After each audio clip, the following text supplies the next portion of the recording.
아침에 눈을 뜨면 예전 같지 않다는 걸 제일 먼저 느끼죠. 허리가 먼저 말을 걸고 무릎이 뒤늦게 따라오고 거울 속 얼굴은 어제보다 오늘이 조금 더 솔직해졌구나 하고 웃습니다. 그런데요, 나이가 들수록 이상하게도 하나둘씩 안 하게 되는 게 있습니다. 바로 동창회입니다. 젊을 땐 그렇게 기다리던 모임이었는데 어느 순간부터는 초대 문자가 와도 휴대폰을 내려놓고 한숨부터 쉬게 되죠. 오늘은 그 이야기를 해보려고 합니다. 나이 들어서 동창회에 잘 안 나가는 사람들, 그분들에게는 몇 가지 공통점이 있습니다. 혹시 이 이야기 남 얘기 같지 않게 들리실지도 모르겠습니다. 이번 주 토요일 동창회 있습니다. 문자를 읽고 바로 답장하는 사람도 있지만 대부분은 며칠을 그냥 둡니다. 가야 하나, 말아야 하나. 예전엔 얼굴만 봐도 반갑던 친구들인데 이제는 마음이 먼저 피곤해집니다. 그런데 재미있는 건요, 동창회를 안 나간다고 해서 그 사람들이 외로운 것도 아니고 사람을 싫어하는 것도 아니라는 겁니다. 오히려 반대인 경우가 많습니다. 제가 아는 한 분 이야기를 먼저 해볼게요. 올해 67이신 분인데 젊을 때는 반에서 제일 활발했던 분이었어요. 체육대회면 앞장서고 회식이면 끝까지 남던 분이죠. 그런데 60대가 되고 나서는 동창회에 거의 안 나갑니다. 이유를 물어보니 이렇게 말하더군요. 사람 만나는 게 싫은 건 아닌데 굳이 에너지를 써야 할 이유가 없어졌어. 이 말이 참 많은 걸 담고 있습니다. 나이 들어 동창회를 안 나가는 사람들의 첫 번째 공통점은 에너지를 아끼는 법을 배웠다는 겁니다. 20대, 30대에는 사람을 만나고 비교하고 웃고 떠드는 것도 에너지였지만 60대 이후에는 그 에너지가 몸으로 바로 느껴집니다. 하루만 무리해도 다음 날 컨디션이 확 떨어지죠. 혈압이 오르기도 하고 속이 더부룩해지기도 하고 밤잠을 설치기도 합니다. 그래서 이분들은 무의식적으로 이렇게 생각합니다. 이 만남이 내 몸과 마음에 도움이 될까? 동창회 자리, 솔직히 건강에 좋은 자리는 아닐 때가 많죠. 늦은 시간까지 앉아 있고 짠 음식에 술 한 잔 권하고 옛날 이야기하다 보면 목소리는 점점 커지고 감정도 들쑥날쑥해집니다. 다음 날 아침이면 몸이 먼저 반응합니다. 나이 들어 동창회를 안 나가는 사람들은 이미 여러 번 그런 경험을 해봤습니다. 그래서 스스로를 지키는 선택을 하는 거죠. 또 두 번째 공통점이 있습니다. 이분들은 비교에서 벗어나고 싶어 합니다. 동창회에 가면 자연스럽게 이런 말들이 오갑니다. 너 아직도 일해? 아들은 뭐 해? 연금은 얼마나 나와? 누가 먼저 묻자고 한 것도 아닌데. 대화는 어느새 삶의 성적표를 꺼내놓는 자리로 바뀝니다. 예전엔 웃고 넘기던 질문들이 나이가 들수록 마음에 콕콕 박힙니다. 잘 살고 있는 사람도 그렇지 않은 사람도 각자의 사정이 있는데 그걸 한자리에서 비교당하는 느낌이 들면 몸이 먼저 긴장합니다. 심장이 빨리 뛰고 얼굴이 달아오르고 괜히 말수가 줄어들죠. 나이 들어 동창회를 안 나가는 사람들은 이미 깨달았습니다. 비교는 마음만 상하게 할 뿐 건강에는 아무 도움이 안 된다는 걸요. 그래서 이렇게 말합니다. 내 인생은 내가 제일 잘 아는데 굳이 설명할 필요가 있을까? 이런 분들은 대신 조용한 만남을 선택합니다. 하루에 한 사람, 많아야 두 사람.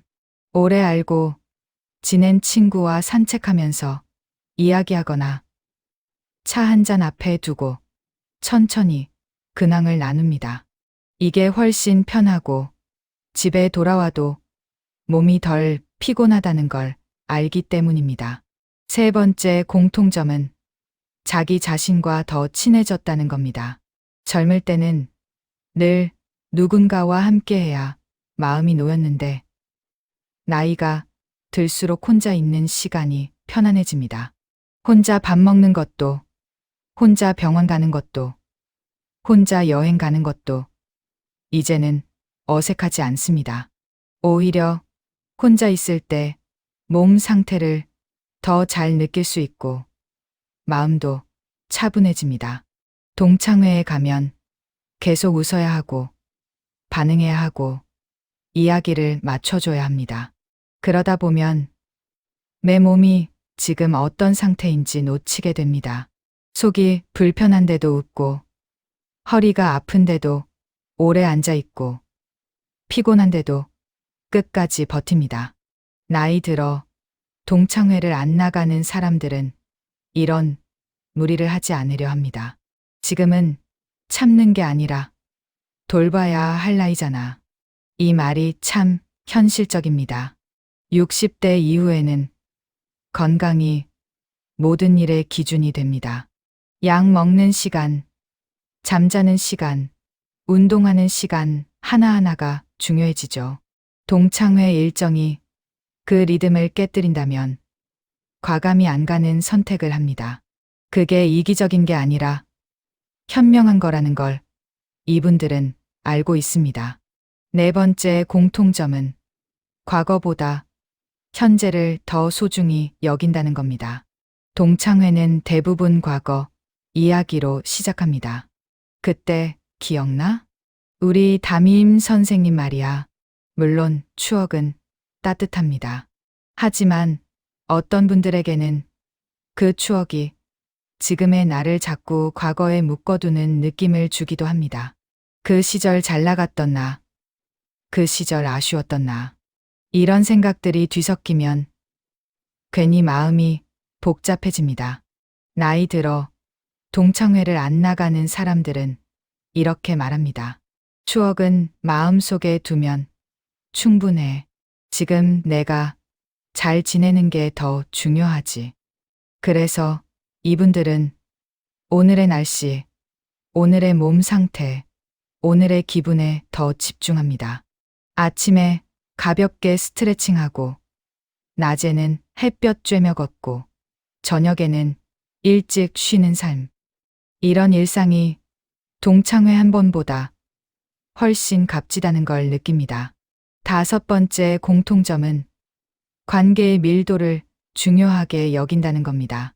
많은 사람과 얕게 이어지는 관계보다 몇 사람과 깊이 이어지는 관계가 더 편해졌습니다. 동창회에 가면 오랜만에 보는 얼굴이 많지만 사실 속 이야기를 나눌 수 있는 사람은 몇 안 됩니다. 그러다 본이 겉돌고 있다는 느낌을 받기도 하죠. 나이 들어 동창회를 안 나가는 사람들은 이미 자기에게 맞는 관계의 크기를 알고 있습니다. 전화 한 통이면 안부를 묻고 필요할 때 서로 도울 수 있는 사람. 그 정도면 충분하다고 느낍니다. 관계를 유지하기 위해 억지로 얼굴을 비추지 않아도 된다는 걸 배운 거죠.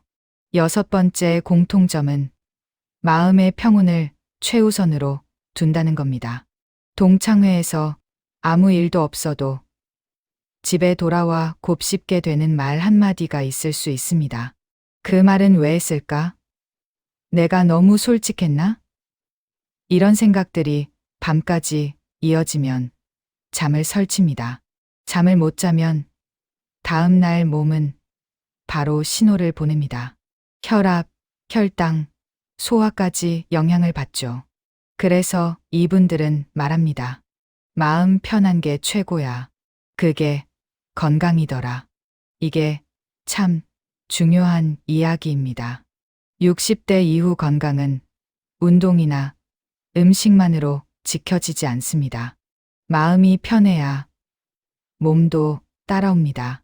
나이 들어 동창회를 안 나가는 사람들은 이 사실을 몸으로 겪고 삶의 기준으로 삼은 사람들입니다. 그렇다고 이분들이 과거를 부정하거나 사람을 멀리하는 건 아닙니다. 오히려 사람의 소중함을 더 잘 알기 때문에 선택을 하는 겁니다. 내 몸과 마음을 힘들게 하는 자리라면 아무리 이름이 동창회라도 거절할 수 있는 용기. 그 용기가 결국 노년의 삶을 더 건강하게 만듭니다. 혹시 지금 이 영상을 보시면서 나도 요즘 동창회가 부담스러워졌는데라는 생각이 드셨다면 그건 이상한 게 아닙니다. 나이가 들면서 자연스럽게 바뀌는 감각입니다. 사람을 덜 사랑해서가 아니라 나 자신을 더 사랑하게 되었기 때문입니다. 마지막으로 이런 말씀을 드리고 싶습니다. 동창회에 나가지 않는다고 해서 인생에서 뒤처진 게 아닙니다. 오히려 내 몸과 마음의 소리를 잘 듣고 있다는 증거일지도 모릅니다.